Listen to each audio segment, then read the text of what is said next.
And there was shock horror in the community. That was only in 1994. I went back and taught in that college from 2003 to 2005. Now, if I was to tell you that on numerous occasions the principal would be seen walking past groups of young students standing outside the college doorway smoking weed, and said absolutely nothing about it. So in 10 years, we've gone from somebody being expelled to being the front page of the Brutal Times to now where it's just accepted and commonplace. Yep. So therein lies the problem there. With the video games, yeah, I was in that college. I used to confiscate students' mobile phones.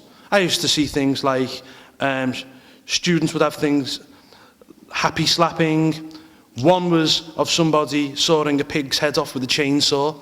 I mean, it was just absolute madness. It was disgraceful. Now, I'm not sure what you do about that. I don't know how you censor that. What I will say is I also have a bit of an issue with these video games, you know, Grand Theft Auto 5 or whatever it is, which is coming out now. Now, if you're trying to tell me that that doesn't inspire young people to go out and commit violent crime, I just don't know what is. I mean, it's just bonkers. I mean, that game isn't about a good guy going out and saving a damsel in distress or something like that. It's about going out and shooting people and stabbing people, you know, etc. I mean, if that doesn't influence young people, then I don't know what does. And I'm sorry, something has just got to be done about it, I'm afraid.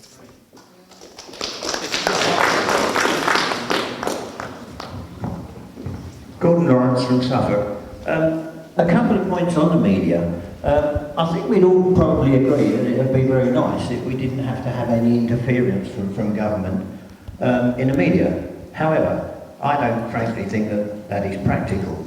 A couple of points. The 9 o'clock so-called watershed. We talk about parents, we have done this morning, being a good role model to their children. And yet we seem to accept the fact that after 9 o'clock for the parents, effing and blinding's fine.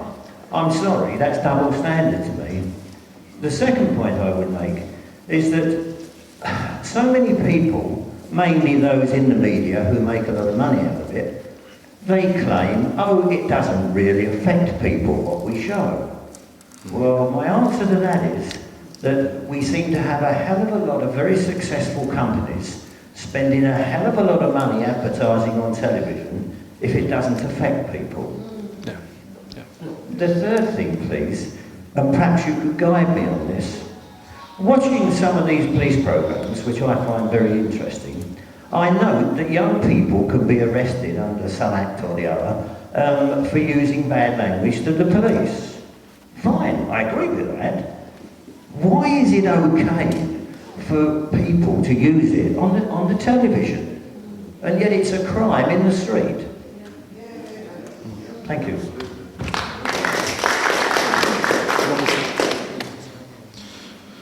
Well, you know, there is a lot more crime on TV than there used to be, and I'm sorry, I genuinely believe that there's a direct correlation between the amount of crime that's on television now and the crime wave that we have. I mean, there's a programme on, is it Mary Whitehouse? Yes. Is it? There's a programme on about filth, yeah, which is going to be on pretty soon. I was a bit on it, unfortunately. I missed it. He's living in Belgium. Yeah, I think there is a direct correlation between the amount of violence and swearing that we get on television now, and I just don't think it's any coincidence that since the 1960s, and I keep going back to the 1960s, that we've had a crime wave in this country exactly at the same time as that we've had, how do I put this, the liberalisation of society, shall we say. And I think it's a problem. And maybe some people mightn't agree with me on that, but that's where I stand on this point. Okay. Thanks, Paul. Great speech.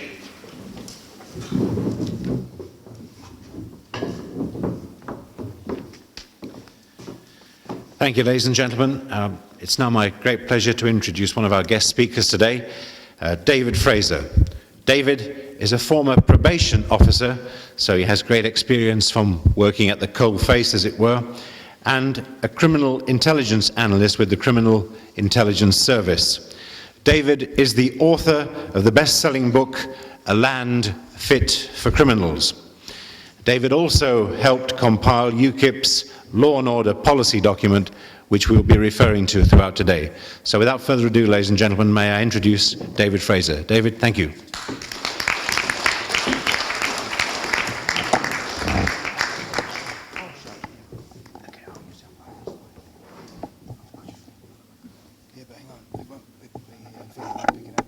Oh, the video. Yeah. We're all ruled by the video, ladies and gentlemen. Hang on. Yeah, use the mic, it's much better. Smile, you're on candid camera. Okay, I was asking if I could speak from the front because I don't have any notes, and I would feel freer to do so. Okay. Well, yes, I've spent 34 years working in the justice system, and also over 25 years I've spent researching the evidence about what works and what doesn't work in terms of preventing offending.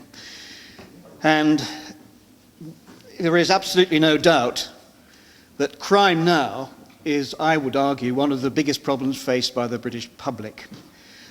Nothing has so undermined the general quality of life of so many people in this country. Nothing has so impacted in such a nasty way on individuals and families as does crime. Yet, the amazing thing is that in the 1950s, we were, as a matter of record, we were one of the safest countries in Europe. We were. There is no doubt about that. And now we are the Wild West of Europe, if I may use that phrase. We have now one of the highest crime rates in the Western world.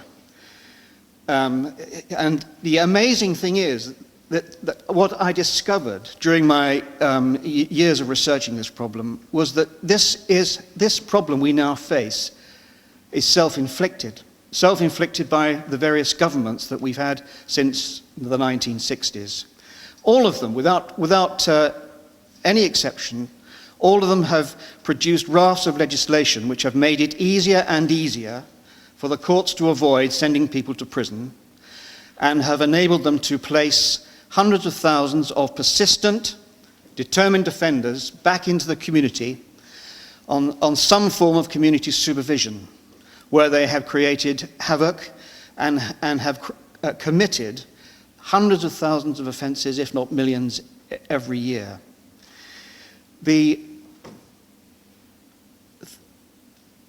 One of the most difficult things that I found to take on board was the difference in sentencing that we now face.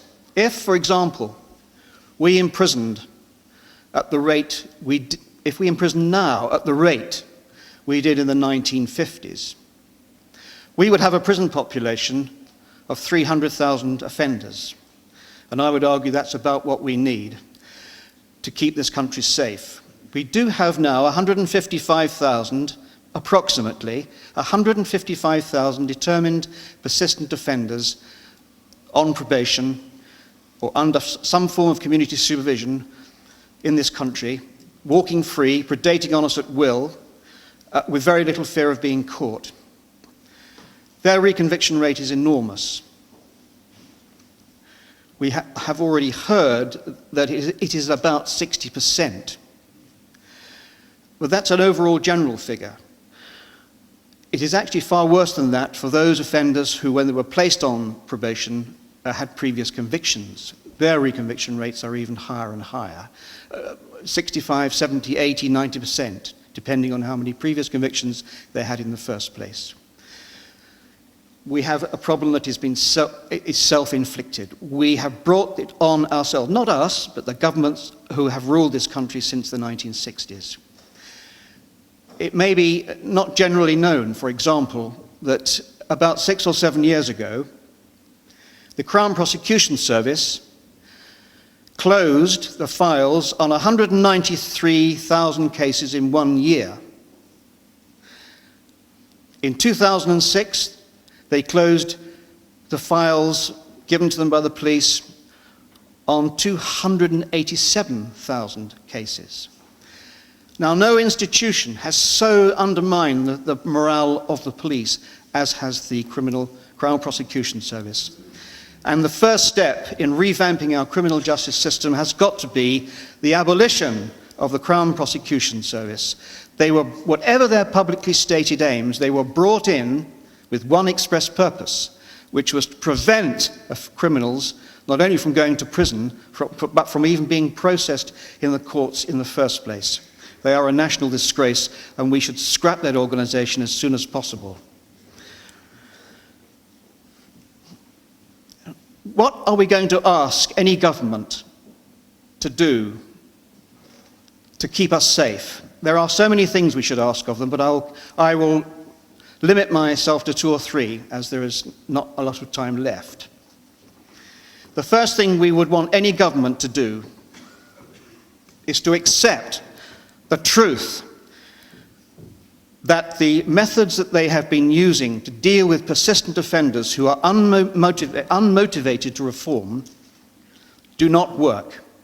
I have already said, and I will repeat, the courts place 160,000 persistent offenders back into this community every year. Their reconviction rates are horrendous. The majority, who are males, have a reconviction rate, as we have heard, of about 60%. Now, as horrendous as that may be, it only gives us a little glimpse of the true extent of this failure. Because that 60% reconviction rate is based on just the tiny minority of offenders who are convicted. And the detection rate for all crimes in the UK is about 5%, and I believe right now a little bit less. So if they have that kind of reconviction rate on such a tiny number of detected crimes, their real reoffending rate is going to be vast. It's almost 100% probably. So what that is telling us in plain English is that the community supervision of persistent offenders is a total failure, and it should be stopped. If we turn to another example, and let's look at what happens to those offenders who are drug-taking criminals who are placed under the supervision of the probation service and also receive free medical help and free drug treatment on what were called drug testing and treatment orders. Their failure rate is 91%. The reconviction rate is 91%. Now, if hospitals and schools were run on the basis of such failure, they would be closed. But yet the Home Office rolls on. The criminal justice framework rolls on. And not only has this been stopped, but the numbers of offenders being placed on these orders is increasing. The other thing we should ask our government to do, I believe, is to be more honest and more open with us about the true extent of crime in this country. Some few years ago now, the then Home Secretary, I think it was David Blunkett, looked at the public in the eye via the press and said the British Crime Survey figures are the most reliable measurement of crime in the world, and the British public can have great faith in them. They were then showing us as having something like 13 million crimes a year. And David Blunkett told us we could rely on that figure without reservation. Just prior to this announcement, his own department had published a report which was kept well in the background and out of the public gaze, which discovered that there were not 5 million crimes as recorded by the police, or 13 million crimes as was then recorded by the British Crime Survey. There were 60 million crimes a year being committed in this country. Now, David Blunkett must have known that. So the question is, why are they not telling the British public the truth? Why can we not know these things? We ought to know them. We need to be informed. The public needs to be informed regularly about how the sentencing policies are working, Just as we hear about schools now in newspapers with the league tables, we need to know what's actually happening with regard to the non-custodial sentencing, what's happening, so that we can, if we wish, if we don't like what we see, protest to our MPs to get the system changed. But we are being lied to. I can find no other word. We are being deceived on a daily basis. So we need our governments, whoever they are, to be more honest and open with us about the true extent of crime in this country. Just one more point with regard to that. In Tony Blair's first year of office, you may recall that he commissioned John Birt, I believe, yes, John Birt, the blue sky thinking man. What a phrase. He commissioned him to go away and find out about the extent of crime in this country. John Birt did, and he brought back the report to Tony Blair, and I imagine Tony Blair looked at it, went white, slammed it in the drawer of the Cabinet Office, turned the key, and looked for somewhere where he could hide the key, if not lose it. That report remained locked up in the Cabinet Office for 6 years, until it was prized out of them by the determined, repeated questions from a journalist, all credit to him, under the Freedom of Information Act. He had to ask several times. Finally, they gave up and they let him have it. And when he read the first line, he knew immediately why Tony Blair and his entourage did not want the public to see it. The first line of the report said, there are, in the UK, 130 million crimes committed every year. 130 million. We are sousting crime, but yet it is hidden from us. And it is calamitous evidence that the policies we've been following since the 1960s have not worked. They have not worked. I'll just finish off by making one other observation, if I may. What we need our governments to do is to have the moral courage to accept that the way we have been dealing with violent and dangerous offenders is all wrong. It hasn't worked. Since 1967, when the parole board was instituted, hundreds and hundreds of very dangerous, violent criminals have been released early. And as it does so, the parole board usually says something like, we're releasing this person because we believe that he or she, usually he, is an acceptable risk to the public. How dare they? The public should bear no risk in relation to dangerous offenders, none whatsoever. Few may realize that since 1967, 177 people have been killed by killers who were freed to kill again.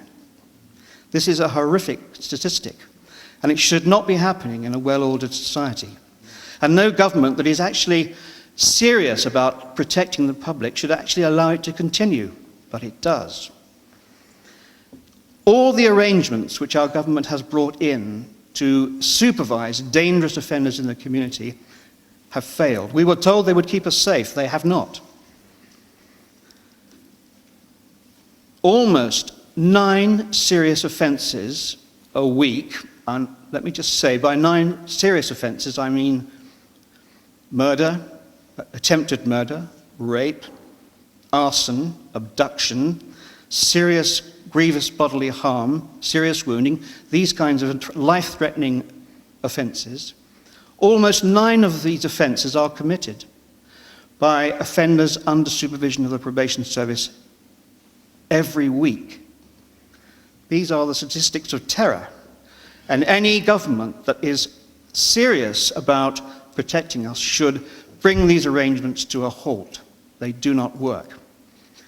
And so I'll come to the very last point, which links with what was being said just before I came on. This vexed question of whether we should or should not bring back hanging. Well, certainly I think it should be discussed. It's been very difficult to even talk about it in public. over the years, and I think it should be discussed. We should talk about it a lot, in this forum and in other forums, at home, in the street, everywhere. It should be given a good airing again, but it should be given a good airing on the basis of the evidence, and we should do so in a moderate, and I'm sure we will, a moderate and careful way. I said from the floor, and I'll say it again, that the intellectual argument against hanging gets more and more difficult to sustain. We were told when hanging was abolished that the new arrangements would keep us safe. They haven't. The homicide rate has doubled since the parole board, since hanging was abolished, and the parole board came in a few years afterwards. And the arrangements which were put in place in name that a life sentence would be substituted for hanging, would be brought in, has also been undermined. A life sentence no longer means life. And life sentences about 40% of life sentences, for example, are under about 15 years. And the tariffs are often very, very short. So what we have now is a sort of intermediate, halfway house arrangement. We've given up hanging, but we also do not lock up people for life. And my recommendation would be that before this good party moves forward and votes for hanging, we should bring back real life sentences and mean it. And let's try that. Let's try that for a number of years. And after that, if we brought back real life sentences and we had a large number of, as we would have, large numbers of lifers, we've got about 6,000 to 8,000 now in the prison service, and it's growing daily. After a sustained period of having 6,000 to 8,000, 9,000, whatever it is, people locked up for life, then let's test the temper of the country's mood after that and see if there is any appetite for hanging after that. And if there is, then what the majority want, the majority must have. Ladies and gentlemen, thank you for listening.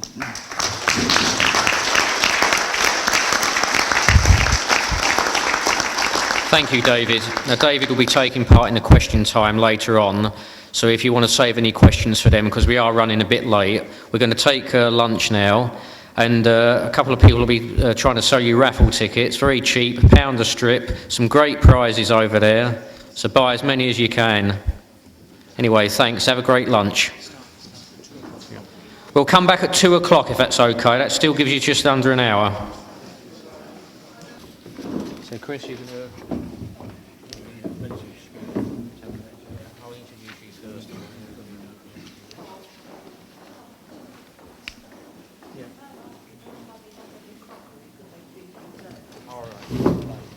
If you've got any crockery, could you please return it to June Larter, because they're going to do the washing up now, apparently.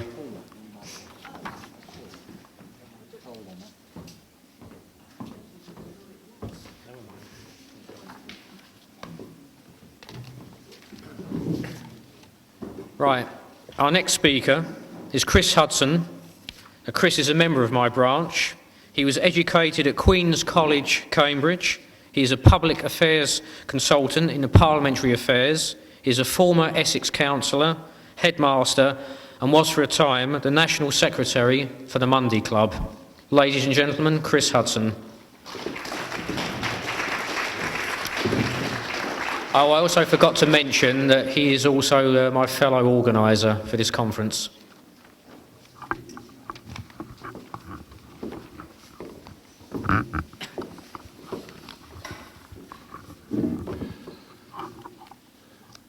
Thank you very much indeed, John. Ladies and gentlemen, thank you very much again, all of you, for coming, and I hope you're able to grab something over the luncheon break. It's not always easy.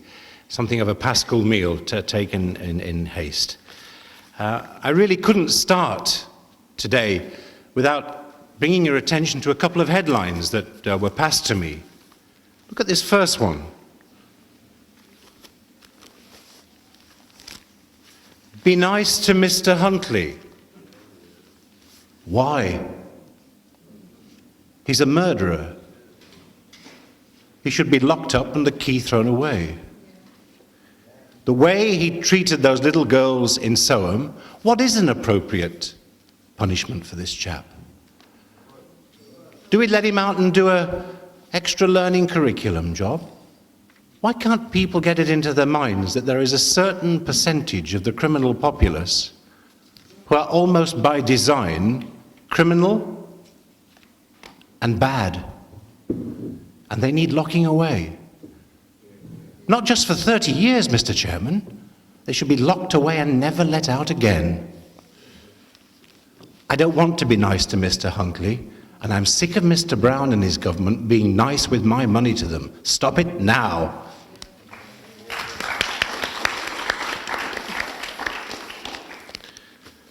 We heard this morning about the number of people who have offended and re-offended whilst they were on probation. Hundreds of our fellow citizens are being murdered. There comes a point where the only real rights that matter are the rights of the innocent, the rights of the good citizens. Who will speak up for them, Mr. Chairman? Not Brown, not the lily-livered Liberals. I believe UKIP can represent them with its policies, and it's our job to make sure that they do. If not, we can kiss all the girls goodbye and we enter a new dark age. Another headline in the Express: now Muslim clerics to teach our children. I think Islam is a fantastic religion when it's properly preached, but I have no truck with fundamentalist Islam. Fundamentalist Islam is not a religion.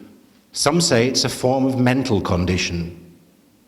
It's something that needs looking at pretty serious. Any fundamentalism, Mr. Chairman, is dangerous. We have to make sure that our young people's minds are not polluted by this kind of person. What the hell are we allowing in our country that allows this sort of thing to go on unchecked? The British people are fair-minded, but I believe we have had enough, Mr. Chairman, and it is time for us to take a stand and to deal with these wrongdoers and bully boys and bad boys, and life must mean life. Not 5 years or 10 years, lock them up for 30, 40 years. And more than that, Mr. Chairman, we need to make them do something productive whilst they are in prison, so that they earn and they make good and try and make amends to the society which is being ripped off in keeping them in to the tune of £40,000 per pelt, and also for the poor people who have been hurt by them. There was a great deal of debate at the start of this conference, Mr. Chairman, about the danger, the inherent danger of mentioning capital punishment. Oh dear, I just mentioned it. My colleague Paul Nuttal did more than mention it, he advocated it. Brave man.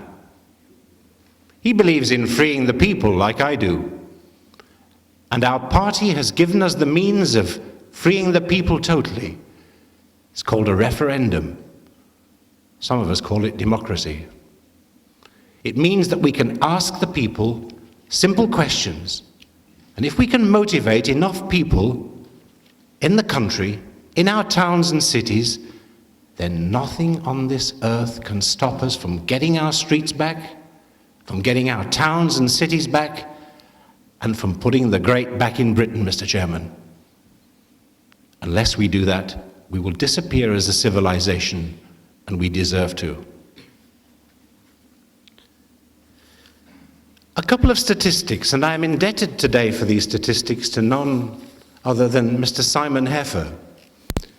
And some of the facts I will give you are taken from the Daily Telegraph, the online edition. Simon Heffer makes the case for capital punishment very clearly. He gives one crazy example and several more thoughtful ones. If you'll indulge me for a minute, I'll read this to you. China had a problem with drug dealers in one of its towns. there were 6,000 drug dealers in one of their large cities. They got hold of them all, shot them in the back of the head. The town then didn't have any drug dealing problem.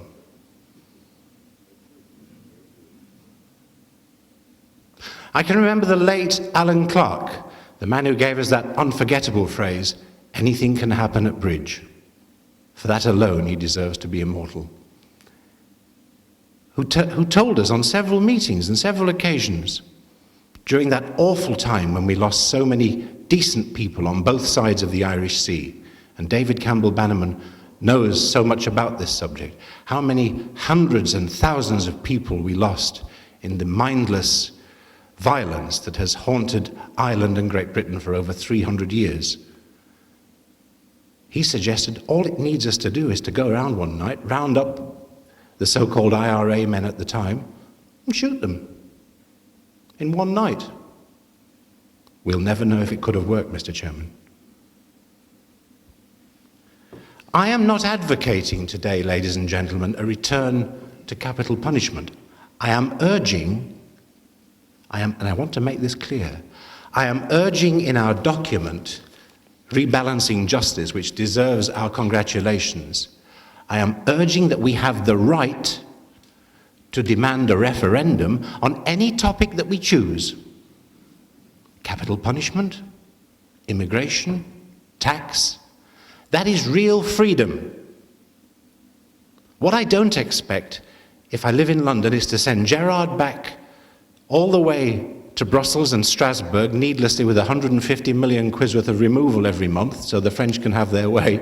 I don't expect him to go to Brussels and have his hands bound and fight to repatriate sovereignty to our country, only to have the Wets give that power away and free murderers and rapists like Huntley. And remember, be nice to Mr. Huntley, won't you, if you see him, everyone? I'd love to be nice to him. What I would say to you is this. We don't send our MEPs back to Brussels, and we don't send our MPs to Westminster so that they can delegate power away to people who mean this country ill.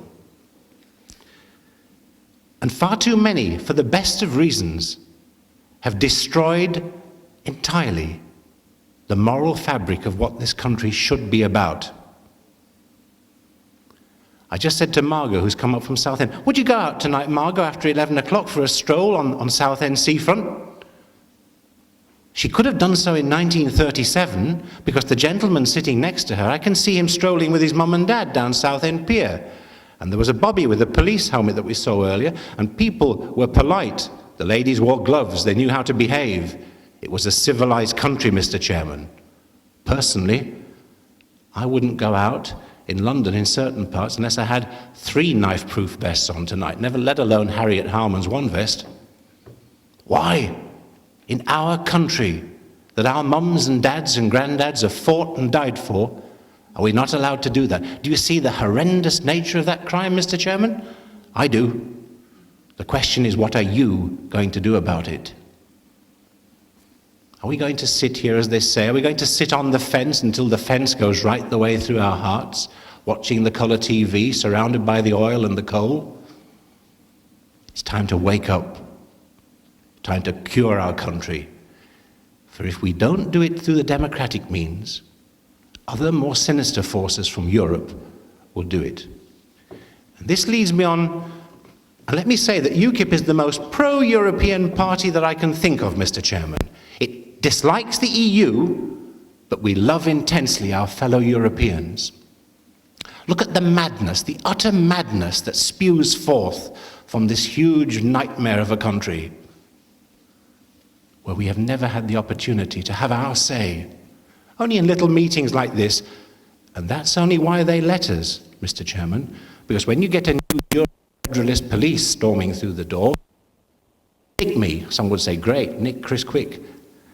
And that's what my mum and dad and granddad fought for, so that I can have a stupid opinion or a good opinion or any opinion, and have a referendum or not have a referendum. What I didn't vote for was to have a new country called Europe that dictated how I should live, how I should think, what identity card I should have, what crown, I should get rid of my crown, or I should get rid of my laws and the rest. Stop it now, it's nonsense.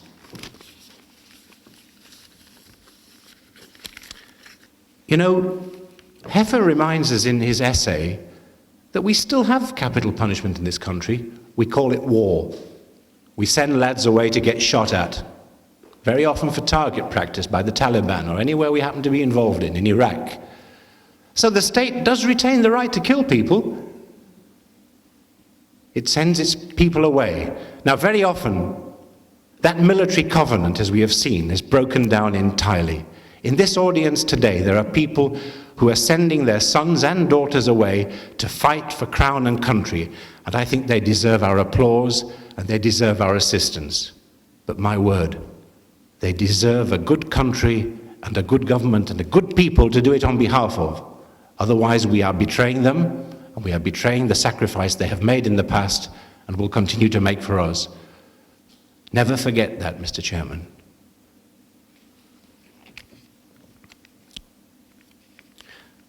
Furthermore, what should be our response to the problems that we face? Well, I've already said the real solution that UKIP can offer is by way of its referendum. The whole of the rebalancing justice document I can commend to you entirely.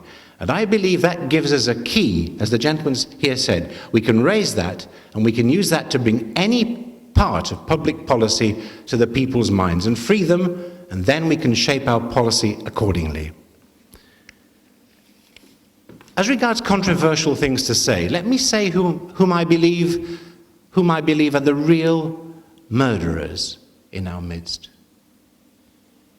I'll use metaphorical language here. I believe a European state which allows prisoners to be released early to commit murder on our streets is actually committing murder itself. The way we allow these characters to be released to reoffend, as we've heard this morning from speakers, is itself an accomplice to murder. And so I turn to those who give us the Human Rights Act and say, no human rights. You're just perpetrators of murder. You are really accessories to murder with your ill-thought-out and ill-conceived ideas. And unless we stop that, we may as well go home and realize that Westminster has become a museum where 80% plus of its laws are dictated by a foreign and unelected nightmare. Finally, Mr. Chairman, why should we fight for sovereignty? What do we mean by sovereignty? It's an amorphous idea. It's an idea that's intangible. A bit like when they say an elephant. It's difficult to describe, but you know when you see it in your kitchen. It's a thing that we can grasp a little bit of in this room. The right to come here, freedom of assembly, freedom of association, and the right to express and have challenged our opinions. And woe betide anyone that tries to take it entirely away from us. The hour may be late, ladies and gentlemen, but the time is with us to grasp back that creature sovereignty for ourselves. For once it is gone, it will be gone forever. And the laws that are being passed from Europe will be hard fought for us to get back. And so we are now in a massive, massive struggle to win back our birthright. How could we have given that power away to such a country? I guess Ted Heath thought that he didn't want to see any more lads dying on the battlefields. I can't excuse him, though, because I thought I was joining, and I voted against, may I tell you, in '75. At least I had the opportunity to vote. Many people, young people, haven't had the right to say. They just think there's a marvelous new place called Europe, which is why we must end and destabilize this federalizing project. Our survival, not only as a people, but our history depends on it. Because these people are rewriting history as we sit here. It's history according to Brussels. It's history according to Strasbourg. And if we allow them to, we will be nothing more than a footnote, Mr. Chairman. The case for capital punishment is made very, very often by Heffer. I would hate to have the death of an innocent man on my conscience. But I will say this, with DNA and many of the new technologies to hand, then certainly that gap is closing, and I think we must look at it very, very carefully. But if anyone says to you at this stage that UKIP is the party of capital punishment, they're wrong. Because we are the people and a party of democracy, and we will give that right to the people to decide their future. Trading as part of Europe, but not dictated to. We're about freedom, Mr. Chairman. Freedom until the last of us dies. Thank you.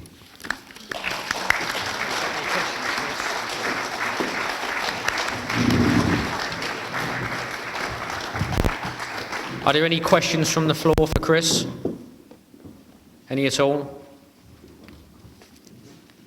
No? Okay. Just out of interest, John, I had a lunch break and I happened to see the headlines of the East Anglian Daily Times today, which said, and I quote, "Police are too stressed to do the job properly." Why? Because they're too busy fulfilling government targets on performance. It's today's East Anglian Daily Times headlines. Okay, thanks.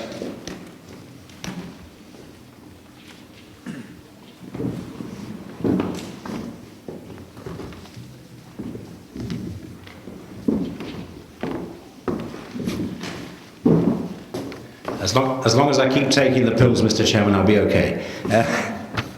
Good. Great pleasure now to introduce to you our chairman for today's proceedings, the chairman of my branch here in Suffolk Central, John West. John is the UKIP chairman of Ipswich and East Suffolk. He is also the UKIP PPC for Ipswich, North and Central Suffolk. He is the author of several books, articles and booklets on crime, folklore, British and Roman history. He also did some work, I understand, up in Lincolnshire for the local BBC radio there, and helped produce a programme on Roman history and Roman Lindum. Last week, he was elected onto the Board of Governors of the Suffolk NHS Mental Health Trust, and it is without reservation that I commend him to you today. Thank you.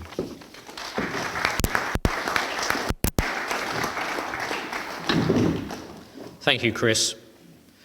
Now, 40 years ago, a Conservative MP made a speech about immigration.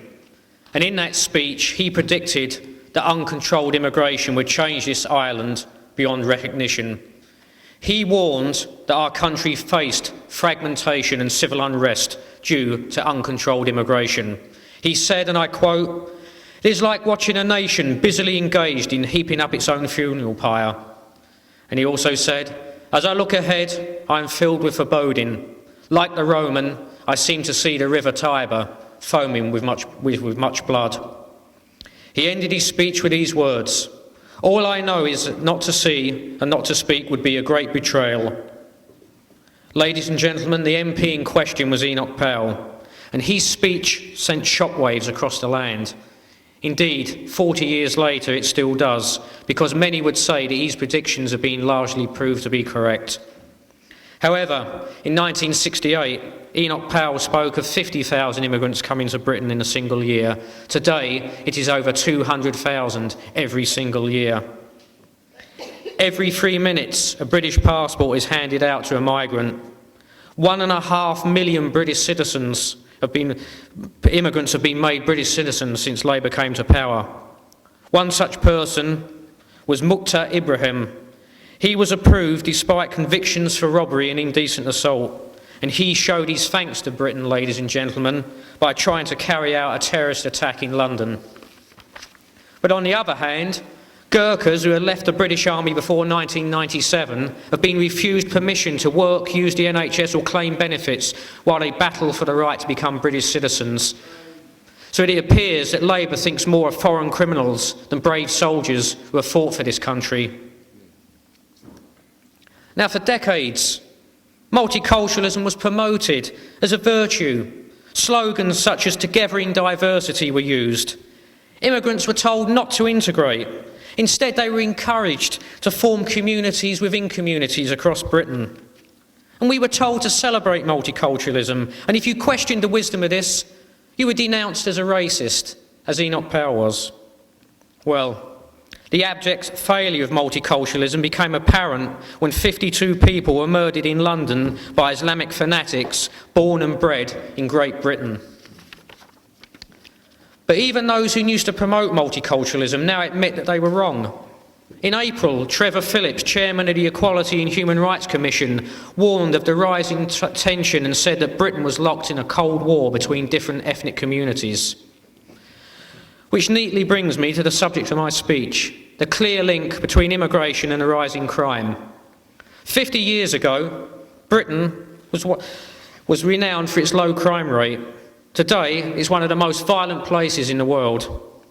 And we cannot ignore the fact that Britain has seen a massive influx of foreign criminals. Indeed, even the head of Interpol has warned that our government is putting us in serious danger because they're failing to carry out proper security checks on all those coming here. Here are some interesting facts for you. A recent YouGov poll revealed that 60% of British people feel that immigration is making Britain a more dangerous place in which to live. So is it any wonder that since 1997, over 2 million Britons have left this country for good? Last year, a report from the Audit Commission admitted that immigration from Eastern Europe had brought, and I quote, social disorder and crime.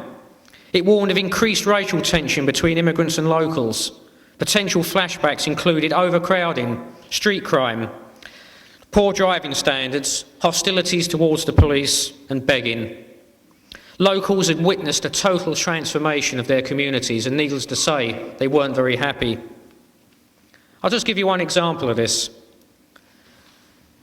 In the early 1990s, I visited Boston in Lincolnshire with my wife Allison, a quiet, sleepy English town that hadn't changed for decades. 20 years later, I wouldn't recognise it. The town has seen a massive influx of Eastern Europeans. Indeed, 1 in 4 of the town's population is now from Eastern Europe. 65 different languages are spoken in that town. Official government figures have shown that only 38% of the residents believe that immigrants and the locals get on. In other words, racial tension in that town is on the increase. Police forces across the land have also expressed concerns about uncontrolled immigration. Mike Fuller, Chief Constable for Kent, has said that migration has contributed to an increase in violent crime in that county. Indeed, violent crime is up by 33%, and this is largely due to migration. He went on to say that immigration is responsible for a 78% population increase in Kent, and he warned that he needed more funding and, above all, more officers in order to cope. And by the way, they can't accuse him of racism because he's black. Other chief constables have also raised similar concerns. Julie Spence of Cambridgeshire Police complained that her force was struggling to cope with a huge influx of migrants from Eastern Europe. For instance, drink driving, knife crime, prostitution and £1 million bill for translators has stretched her officers to the limit. Foreign nationals are to be found in her cells every single day, and she is warned that drug dealers from Vietnam are gaining EU passports in order to get into the UK. Russians are also coming here, posing as Poles. The situation has got so bad in Cambridgeshire that she has actually been forced to issue guidelines to her officers, and also issue guidelines to immigrants to tell them how to behave. It has warned newcomers not to fondle people without permission, not to urinate or spit in public, not to carry weapons, not to cycle on motorways, and not to drive under the influence of drink or drugs. And she is only just the other week has warned that the credit crunch is leading to tensions between locals and immigrants because locals are claiming that the immigrants are taking all the jobs. In Gloucestershire, Chief Constable Tim Brain has warned that police staffing levels may have to be cut to cope with the cost of translators in his area. And across Britain, uncontrolled migration has resulted in an increase in driving offences. Last year, a police stop and check in Lincolnshire found 50% of all drivers were committing an offence, and 97% of those were migrants. In Dorset, the head of the county's traffic police has said, and I quote, "We are seeing an increase in the number of foreign nationals being arrested for drink driving and speeding. The number of fatal or serious injury collisions involving foreign nationals is also increasing." Some more facts for you. In 2007, over 20% of crime in London was committed by migrants. Violence accounted for more than a quarter.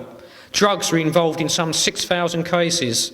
There were over 1,000 burglaries, 500 robberies and 400 sex crimes.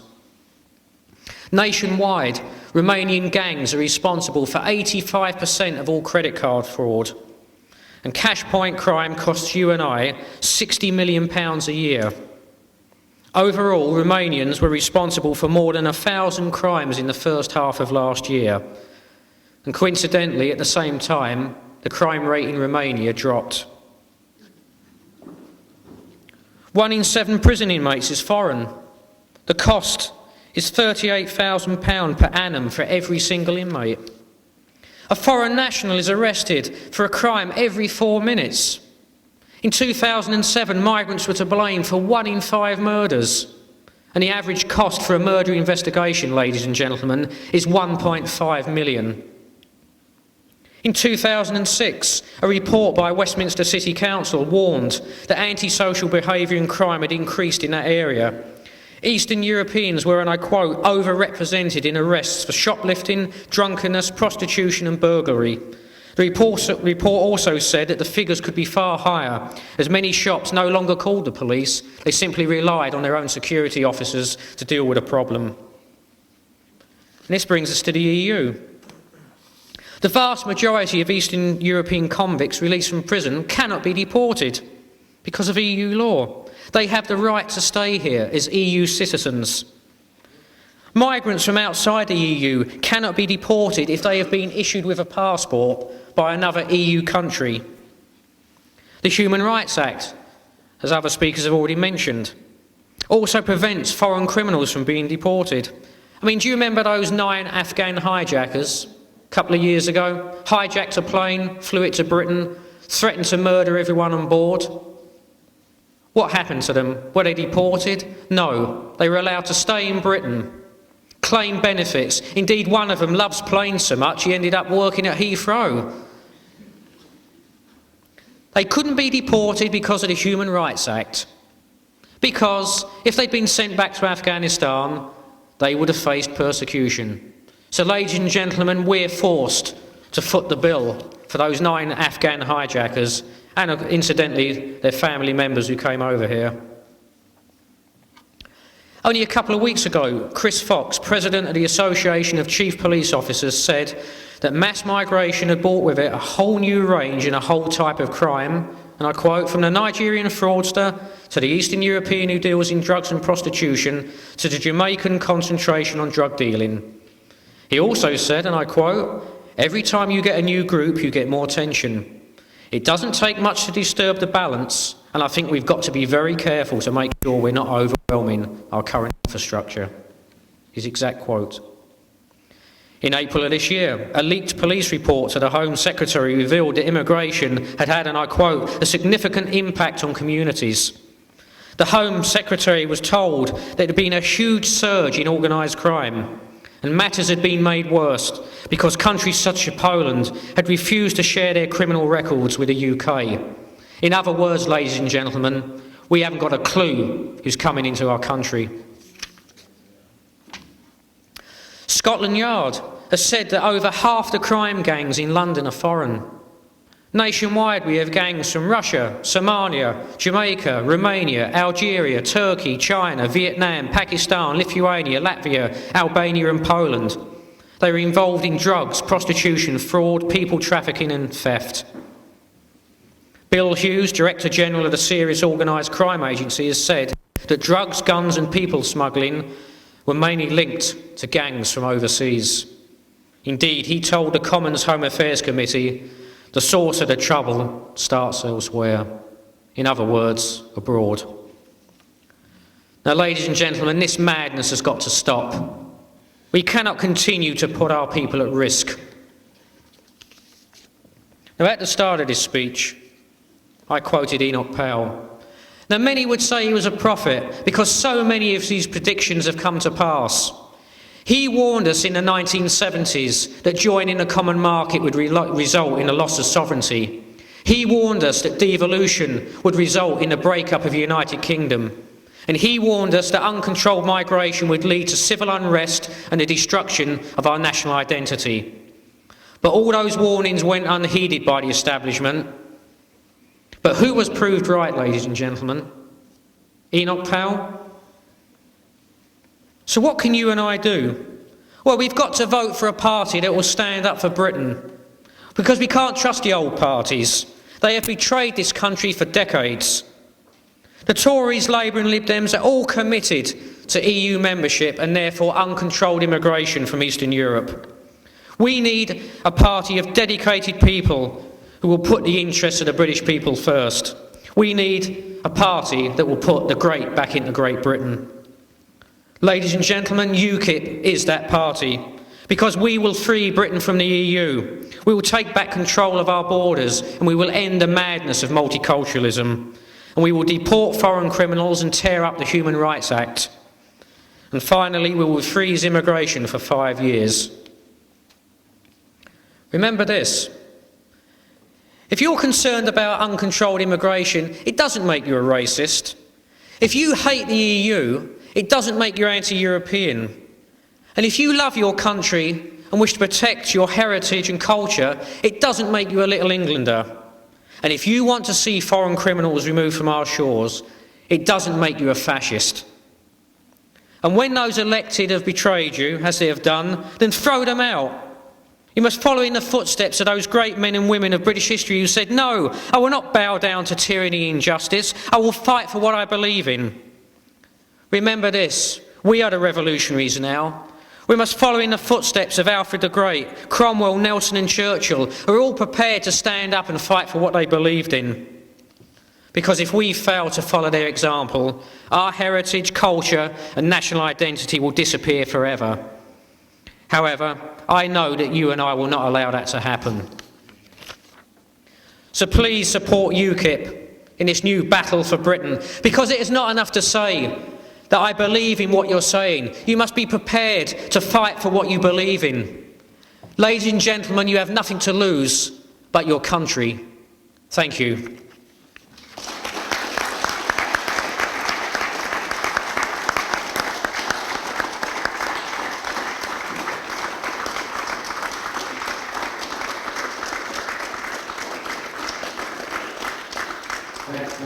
Do we have any questions from the floor, please? Yes, gentlemen, just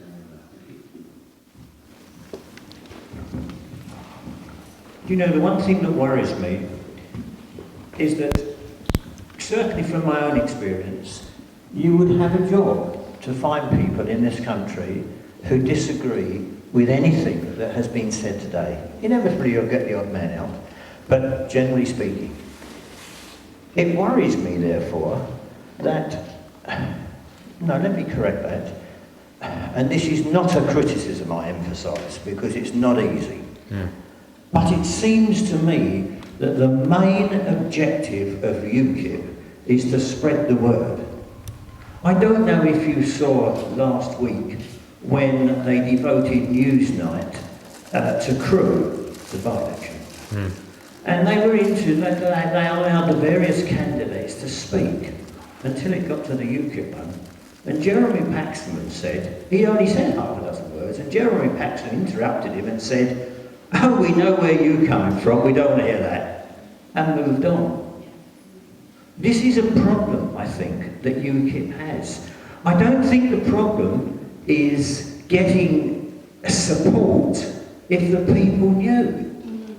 The fact is that the vast majority of people that I talk to, let me give you an example. I run off some copies of a DVD, one of UKIP's DVDs, and I put an advert in our local parish magazine that it was available for free loan. That was last month. I've had 3 people. I ran off 10 copies expecting lots of people to be calling round. 3 people have asked to see it. The lady in the newsagent, when I said to her, she was one of them, and I said to her, "What did you think of it?" She hesitated and said, "It frightened me." And I might add, that's what it did to me when I first saw it. The point I'm trying to make, I repeat, it's not a criticism. It's not easy. I honestly believe that you need to devote a lot more resources, and I don't have all the answers, but we need to devote an awful lot more resources to getting the word out to people in this country. Because the problem we've got is not convincing the people of the policies. I am totally convinced that probably 90% of the people in this country would be behind it. The problem is, how do we spread the word and get the report? Let me repeat once more, please. It is not a criticism of anybody. It is merely an observation that I think that UKIP, the problem isn't convincing the people of your policies. The problem is getting your policies to the people. Well, we're issuing our policies as we speak. We've got some excellent policies. I mean, we're getting the word across, for instance, holding conferences such as this. It's been mentioned on the radio, in the newspaper. I know there have been problems with the media, but our vote is increasing. We are trying to get the word out. If branches work together, putting out leaflets, meeting people, working with the media as well when we can, our vote is increasing, the message is getting out there because people are getting fed up with the other parties. I know there's a lot of apathy out there, voter apathy, but when they realise what we stand for, because people still think that we're just a one-issue party and we're not. I mean, David's made an excellent job with the policy documents. I attended the launch of the Law and Order policy document. Excellent. If more people knew about it, we'd get more and more votes. I mean, I went to a meeting with Chris in Bedfordshire, and I read out a summary of the Law and Order, our policies. There was only one person who didn't agree with it, and they said, if this was put out to the public, we'd win. So I agree, we've got to get our message across, but we're doing the best we can. Obviously, we don't have as much money as the other parties, which is a problem, but hopefully we'll get some more financial backers.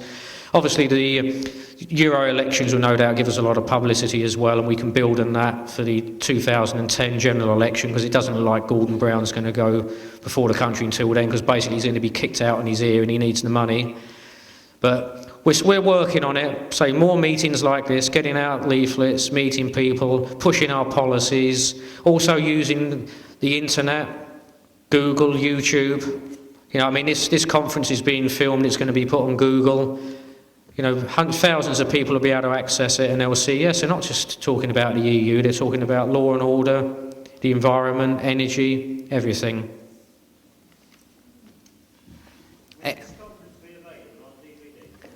I hope so. I mean, if someone's willing to do it, I don't have the technology to do it myself, but, if someone was willing to put it out on DVD, yes, I'd make it available to the public. Obviously in edited form, but just the key speeches. Yes, it will be. It will be, I've been told. Oh, that's great. Any more questions? Oh, one more. Yeah, just before I give the mic, I wouldn't worry too much about Mr. Paxman. He's not the most professional interviewer I've ever seen, for sure. Thank you very much. Thank you. Bob Bransby recently joined UKIP from Mid Bedfordshire. John, thank you very much for what you just said, and I'm sure, as the gentleman said a few moments ago, we'd all agree with virtually everything you said there. Can I just make one point there and refer you back to this question of deportation? I was reading in the paper a short while ago about Berlusconi, the newly elected president of Italy, was saying he was going to do exactly the same thing with criminals in his country.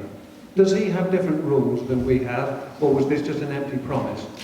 Well, the trouble is, a lot of countries ignore the EU rules. I mean, I've spoken to people from France and they say they don't take any notice, but this country, our government, just takes notice of everything they do. I mean, in the mid-1980s, we tried to protect our fishing industry, and we were fined by Brussels for doing it. It was a Merchant Shipping Act, it was overturned, and the Conservative government were fined, and they just paid up. But more surprisingly, this was under Margaret Thatcher.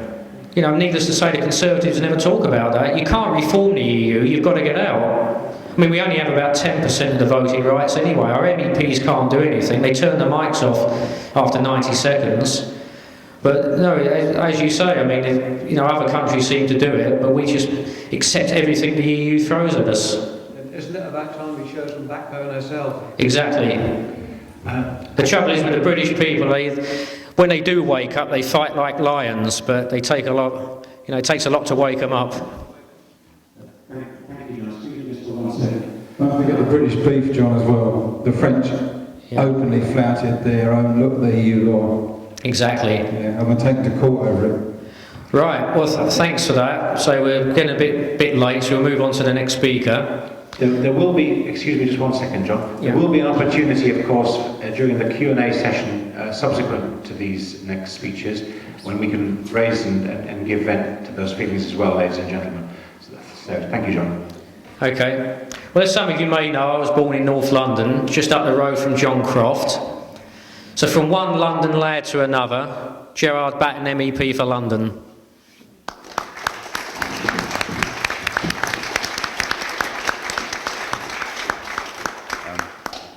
Thanks very much, John, and thank you everybody for the warm welcome. I'm very pleased to be back in this lovely part of England again. First of all, I'd like to congratulate John West and Allison West and Chris Hudson and all the people that have helped to organise this conference today. This is exactly the kind of initiative that the UK Independence Party needs in order to develop our policy ideas.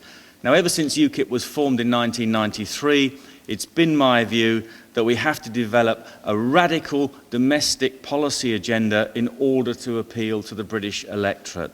And the British electorate will not vote for a one-issue party, outside of European elections, of course.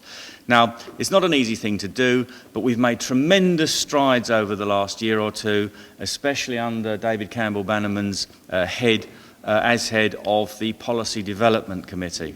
Now, and that, thanks to David for all the tremendously hard work that he has to put in.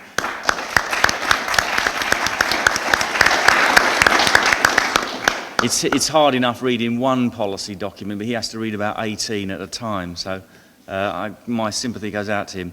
Now, there are some very big issues that affect this country, as you all well know, and of course crime is one of the most important. Now, crime is out of control in many parts of Britain. It's not exaggeration, it's not sensationalism or scaremongering to say so. Many of us know it from first-hand personal experience and not just from reading about it in the newspapers. We all know about the rising tide of crime, and we all feel threatened by the prospect of criminality to a greater or lesser extent depending where we live. And we all know that crime is steadily rising throughout Britain. Now, we also know that if you're a law-abiding working person with a job, a salary, and you own a car, then you're far more likely to be successfully convicted and fined for a minor motoring offence or for a parking offence than the average criminal is for mugging your children or burgling your home. Motorists have become the great cash cow of police forces and local authorities, and they've become the great hate figure for authority because they are easy to criminalise, they're easy to catch using surveillance cameras, and unlike petty criminals, they can actually be made to pay their fines. Now, meanwhile, the criminals go largely undisturbed about their business, and if they are caught and convicted, then they often receive derisory sentences. A large proportion of fines imposed go unpaid, and how can the courts make criminals pay their fines when the judges don't want to put them in prison because there simply aren't enough prison cells to put them in? Now, we've all been shocked by the rising level of crime in our cities, and we are told that we have a knife and gun problem. No, we don't. We don't have a knife and gun problem. Knives and guns don't create problems. What we have is a problem with people who are prepared to stick knives into other people and to shoot them with guns. And I can't understand why we've got a gun problem, because when that nice chap Tony Blair became Prime Minister in 1997, one of the first things he did was to outlaw handguns. So all the law-abiding, tax-paying people who used to enjoy pistol shooting as a sport had to give up their guns. Many people lost their hobby, and indeed their livelihoods. But Mr. Blair must have forgotten to tell the criminals about all this, because it's now far easier to get hold of a gun than it was before he became Prime Minister, and the level of shooting and gun crime has spiralled upwards. Now, in yesterday's Daily Express, I read that there'd been a call to ban pointed kitchen knives. Dr. Beckett, a consultant at West Midlands University Hospital, was reported as saying that large pointed kitchen knives were unnecessary in preparing food and should be banned because they were type of knife most used in teenage stabbings. Well, in today's increasingly mad Britain, it was entirely predictable that someone would call for the banning of kitchen knives because of the rise of knife crime.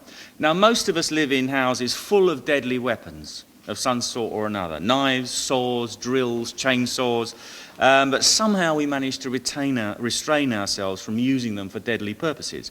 Recently, for example, Delia Smith did not run out of her kitchen brandishing a large pointed knife looking for Gordon Ramsay because he criticised her latest BBC Two cookery programme. She may have wanted to, but she didn't. But in modern Britain, the freedoms and activities of law-abiding people have to be restricted and curtailed because of the rising numbers of criminals who do not fear the law, and which the law seems powerless to stop. Now, even if we all had to prepare and eat our food with plastic cutlery, it will not make any difference to the activities of the criminals, who will always ignore the law and find another way of acquiring their weapons of choice. And here we got to the heart of the problem. With almost every social or political problem that we can think of today, the reason that they are not successfully being addressed is because those charged with tackling the problem always look at treating the symptoms and not the causes. There's a very simple root cause at the heart of today's rising tide of crime. It's that criminals have very little fear of detection. If detected, they have very little fear of conviction. And if convicted, they have very little fear of a deterrent sentence.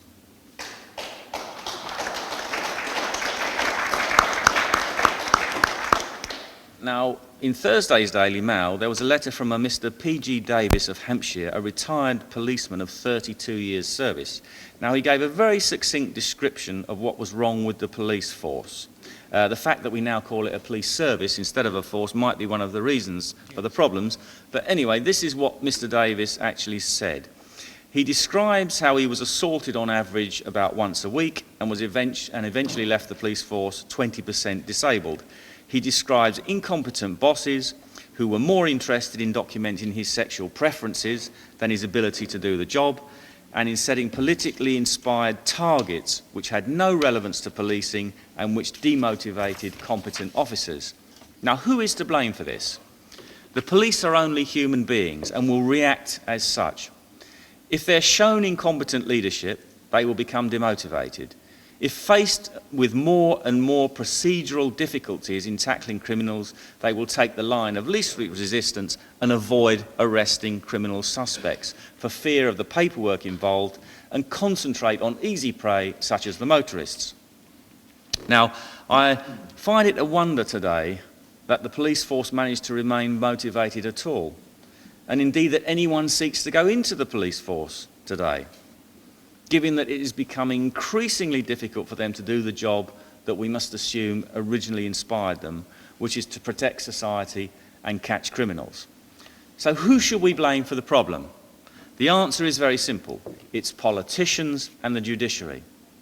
We've had decades of politicians who were either Marxists, inspired, or just plain wet, who refuse to believe that criminals are bad people, but must be the victims of poverty, deprivation, or injustice. Instead of being effectively punished, they have to be treated ever more leniently until somehow they miraculously reform. And likewise, we've had decades of judges who are increasingly reluctant to sentence criminals to deterrent sentences, and indeed often are prevented from doing so by the laws made by politicians. Now, another great contributory factor, in my opinion, is the target culture instilled in almost every national institution under the current Labour government. Now, in a bid to show that the government is actually delivering results to the voters, the government have imposed artificial targets on the police, the health service, education, and every other group of professionals controlled by the state. What this means is, of course, that those in jobs become focused on fulfilling the targets and not the job in hand. And anyone who knows their job properly can usually fiddle a target or two. What this does is slowly creates a culture resembling that of the old Soviet Union, where all you get for achieving your target is a bigger target. So you make sure you keep the standards as low as possible. Now, have you ever sat in a police station as part of a queue waiting for an hour or two to report a crime to a single civilian support officer behind a toughened plate glass window? And while doing so, I've caught glimpses of police officers going in and out of an office where many of them seem to be sat down and not actually doing very much as the hours wore on.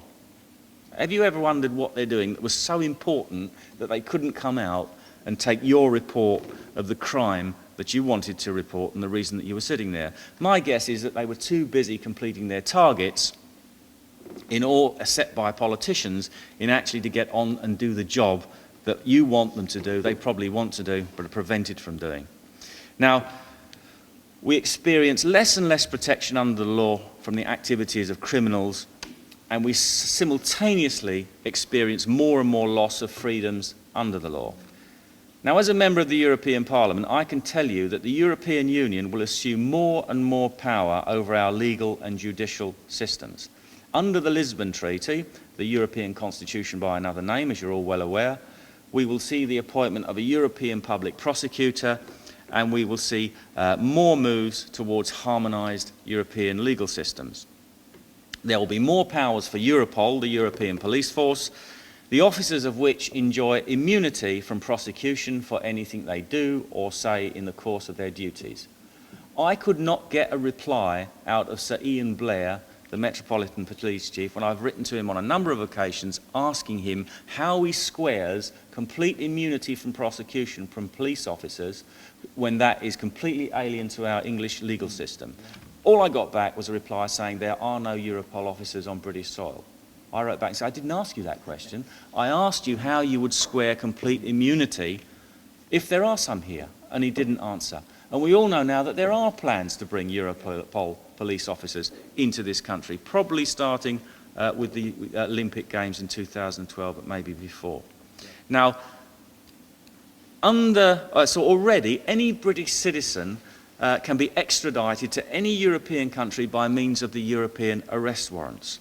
Not because of any evidence against them produced before a British court of law for that extradition, but simply because a form has been correctly filled in by a functionary in a foreign court.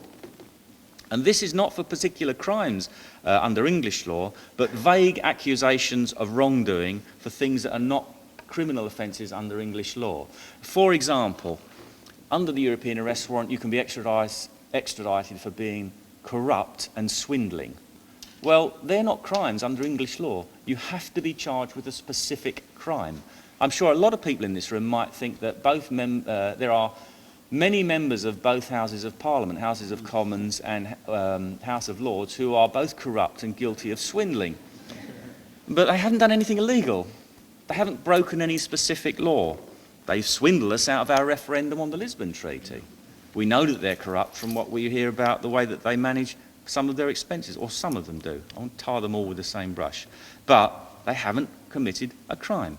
Under the European arrest warrant, you can be extradited through Romania through expressing xenophobia, possibly on the internet. Well, I looked at xenophobia up in the dictionary. It's a morbid fear of foreigners. So you can be extradited to a country in the European Union to face trial for showing the symptoms of a mental disorder. Now, 2 weeks ago, I publicised the fact that there's a new European directive going through which is meant to tidy up the European arrest warrant, which will mean that you can be tried in absentia in any other European country. Now, for example, you might find yourself charged with a criminal offence in Romania or Bulgaria. And you might decline their polite invitation to go and face a trial under their corrupt legal system. Now, in that case, they will proceed with the trial in absentia, and they might well find you guilty. Now, if they do that, you then have to be extradited by the British authorities to Bulgaria or Romania or any other European country. And then you'll find yourself in a position of not facing trial, but already having been found guilty, going to prison, and then having to try to mount some kind of appeal or fight for a retrial. And all this can be done not just for important crimes. I've got no time for organised crime criminals or for terrorists or anybody like that. But these are things down to the level of parking fines of 70 euros, 55 euros. Now, the British authorities will then be either obliged to recover that money from you or to extradite you to Bulgaria or Romania or anywhere else. And we should all remember that the continental legal systems are not founded on the same principles as English law. They do not have habeas corpus. They do not have trial by jury, except I think in Ireland and possibly Denmark, I'm not sure.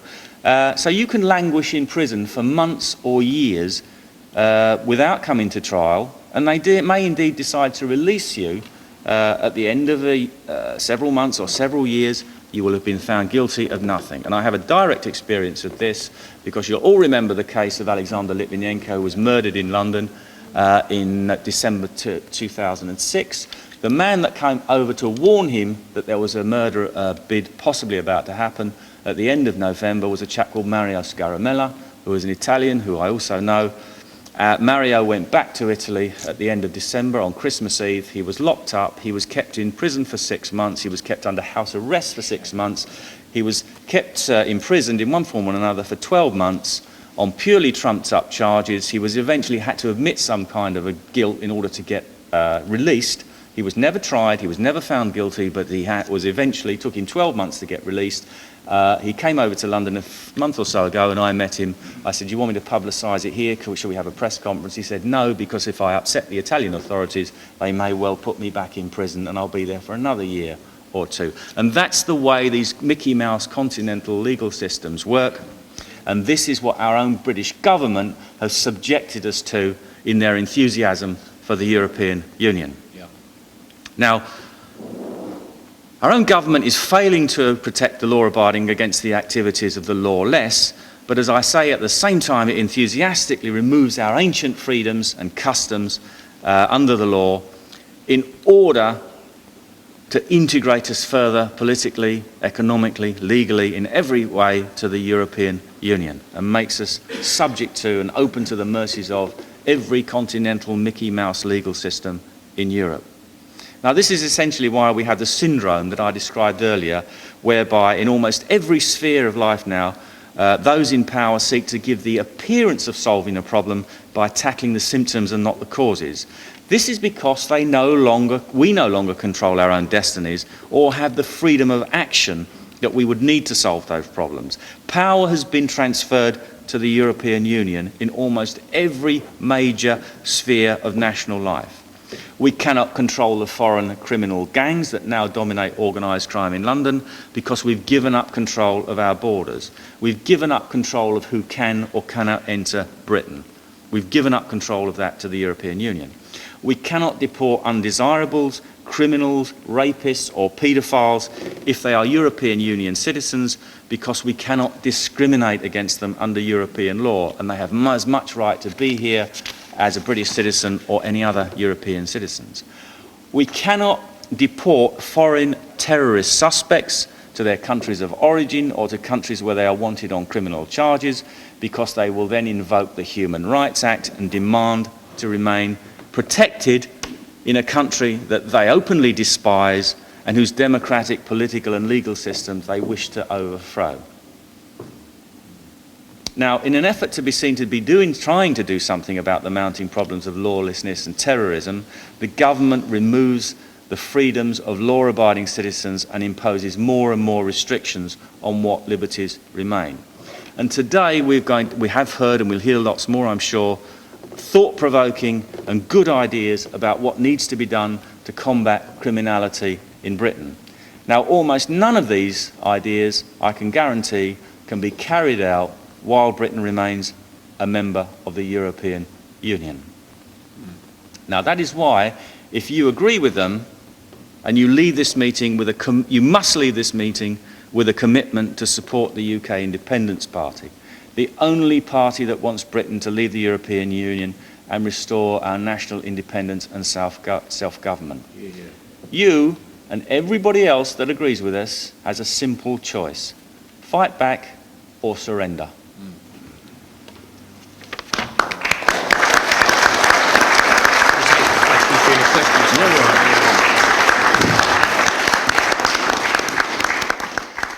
Thanks, Gerrard. Great speech. Gerrard will be taking some questions during the question time session later on, just to save a bit of time and get back on track.